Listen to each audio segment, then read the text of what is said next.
Sahabat-sahabat Gembala yang terkasih, hari ini Minggu 28 Juli 2024. Bacaan diambil dari Injil Yohanes bab 6 ayat 1 sampai dengan 15 dengan tema berbagi berkat membawa selamat untuk umat.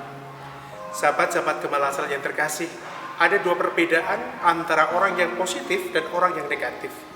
Orang yang positif adalah melihat kesempatan sebagai peluang untuk terus berkembang dan menjadi berkat dimanapun berada.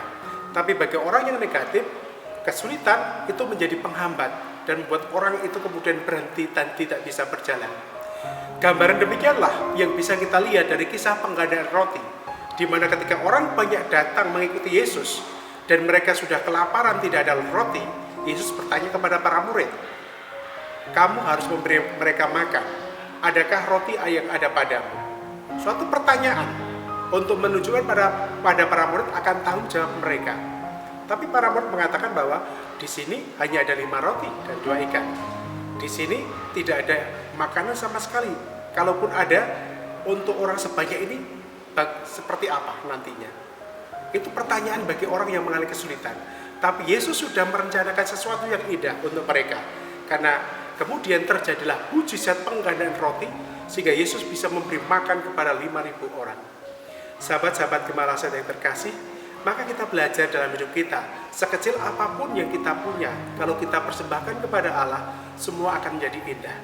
Sesedikit apapun yang kita punya, tapi kalau kita tulus memberikan kepada orang lain, akan menjadi berkat untuk mereka. Karena bukan masalah sedikit dan banyaknya, tapi sebuah kepenuhan cinta dalam memberikan, itu yang paling utama. Yang kedua, kita bisa belajar untuk bertanggung jawab atas hidup orang lain.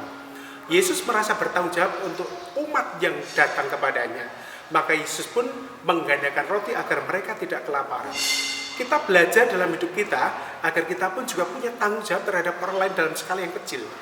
Apa yang kita bisa kita bantukan pada orang lain, ya berikanlah. Itu cara kita menggandakan roti hidup kita agar sungguh berguna bagi banyak orang.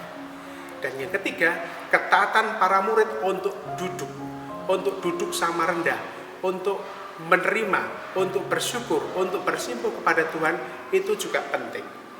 Maka dengan para murid lalu juga seluruh umat yang duduk menandakan bahwa mereka sungguh-sungguh menyerahkan semuanya pada Allah. Duduk sama rendah mengharapkan berkat dari Allah, sementara Yesus membuat penggandaan yang begitu luar biasa. Maka sahabat-sahabat Gembala yang terkasih, melalui penggandaan roti, Yesus mengajak pada kita agar kita pun juga seperti roti itu mau dipecah, mau dibagi, agar sungguh-sungguh hidup kita berbuah dan menjadi indah untuk sesama kita. Tuhan memberkati.